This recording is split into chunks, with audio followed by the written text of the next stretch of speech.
Fala galera, aqui é do canal Alex Offroad. Bora lá, hoje a gente vai desbravar em 6 partes a história de um dos carros mais importantes do Brasil. A gente vai falar da lenda, do mito, do indestrutível Fiat Uno. Então se ajeita aí que a nossa viagem pela história já vai começar. Para a gente entender por que o Uno virou esse gigante, a gente precisa voltar no tempo. Vamos lá para o comecinho dos anos 90. O Brasil estava numa sinuca de bico econômica e foi justamente aí que se abriu a porta para uma nova ideia, o tal do carro popular. O que aconteceu foi o seguinte, o governo da época, do presidente Itamar Franco, deu uma canetada que mudou tudo. Eles criaram uma lei que praticamente zerava o imposto, o IPI, para qualquer carro com motor até 1.000 cilindradas. O imposto caiu para 0,1%. Era o convite perfeito para as montadoras criarem carros mais baratos. E quem foi que pulou na frente para aproveitar essa chance? A Fiat, claro, sempre de olho vivo. Eles pegaram o Uno, que já era um projeto conhecido, e deram uma adaptada. E assim, em 1990, nascia o Uno Mille, o carro que não só abriu as portas dessa nova categoria, como virou um verdadeiro ícone brasileiro. Tá, ele era barato, bebia pouco, todo mundo queria ter um na garagem. Mas o que tinha debaixo do capô desse guerreiro? Qual era o segredo da mecânica que fazia ele aguentar o tranco das ruas e estradas do nosso Brasil? Chegou a hora que eu sei que vocês gostam. Bora pro nosso dicionário do Alex, onde a engenharia faz curva. É hora de botar a mão na graxa e entender os números que fizeram essa máquina virar lenda. Sem choro, hein? Para começar, a cilindrada. Olha a malandragem da Fiat. 994 centímetros cúbicos. Eles deixaram o motor ali, no limite, bem debaixo dos 1.000, só para garantir o imposto baixinho. Uma jogada de mestre da engenharia. Potência? Eram 48 cavalos. Bem modesto, né?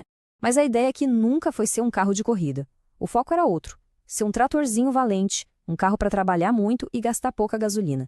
Eficiência pura.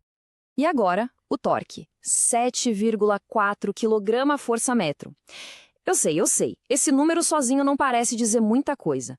Mas acreditem, é aqui que boa parte da mágica do Uno acontece.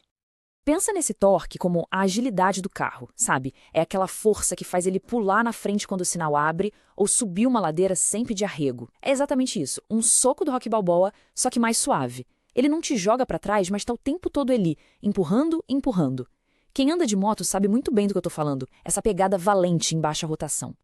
E o design dele era o puro suco da filosofia menos é mais. Era um carro espartano, sem frescura, feito para ser barato de produzir e de manter. Tinha umas sacadas geniais, tipo o step dentro do cofre do motor, que liberava um baita espaço no porta-malas. E aquela suspensão traseira com feixe de molas. É meio rústica, mas, meu amigo, aquilo foi feito pra guerra, pra aguentar a buraqueia do Brasil sem reclamar. Mas o Uno não nadou de braçada sozinho, não. A pista estava cheia de concorrente de peso, e ele teve que brigar muito pelo posto de queridinho do Brasil. A disputa foi acirrada.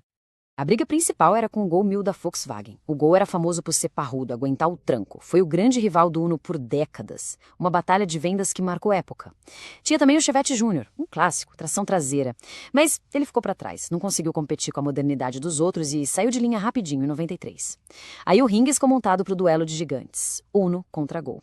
E falando em acelerar junto, pessoal, se estiverem gostando, estou com uma meta de 1.000 inscritos. Por favor, compartilhem o canal e deem um like. Ajuda muito. Aí fica a pergunta, né? Como é que o Uno conseguiu se manter relevante vendendo tanto por tanto tempo? A resposta é simples. Ele nunca ficou parado no tempo. Ele evoluiu. A jornada foi longa, hein? 37 anos. Em 94, a Fiat chocou todo mundo com o Uno Turbo, o primeiro carro turbo de fábrica do Brasil. Um verdadeiro foguetinho de bolso. Nos anos 2000 veio o motor Fire, muito mais moderno e econômico. Em 2005 ele virou flex, se adaptando de novo. E em 2010, uma revolução, o novo Uno, aquele que ficou conhecido como quadrado redondo, mostrando que a lenda sabia se reinventar.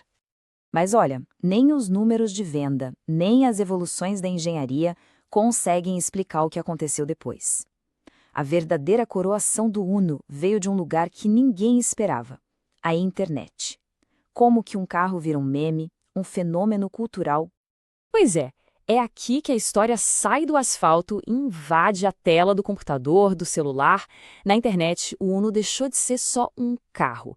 Ele virou um personagem, quase uma entidade com superpoderes. Essa fama não veio da propaganda da Fiat, não. Veio do chão da oficina, da boca do povo. Mecânicos e donos começaram a espalhar a história de que o carro era simplesmente inquebrável, que ele topava qualquer parada. E se quebrasse, um pedaço de arame e um pouco de fé resolviam. Essa fama de guerreiro foi o combustível para o mito online. E aí, meu amigo? Na internet o negócio virou lenda urbana. O Uno virou submarino em enchente, passou a ignorar buracos e, claro, ganhou o poder supremo, a escada no teto. Virou piada nacional que a escada não era só para trabalho, era um item de performance que liberava todo o potencial da sua tecnologia alienígena. Só que até as lendas precisam descansar. E o adeus do Uno foi em grande estilo, sabe? Não foi de uma vez. Aconteceu em 2 etapas, fechando 2 capítulos importantíssimos da sua história. O primeiro tchau foi em 2013, para o design clássico, a famosa botinha. Ele teve que sair de linha porque a estrutura dele era antiga demais para receber airbag e freio ABS, que viraram obrigatórios. Para se despedir, a Fiat fez uma série especial, a Grazie Mille, com só 2.000 unidades. Um jeito de dizer muito obrigado em italiano. E o ponto final, o adeus definitivo, veio em 2021. Foi a vez do novo Uno dar tchau, e com ele toda a família Uno.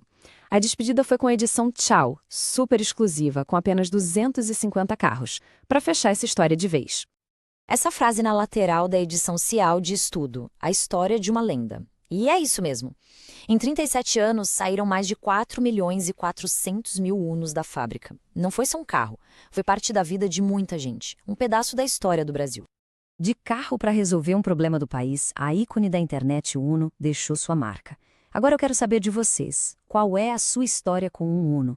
Aquela viagem maluca? Aquele dia que ele te salvou? Aquela gambiarra genial? Conta aí pra gente nos comentários. Valeu?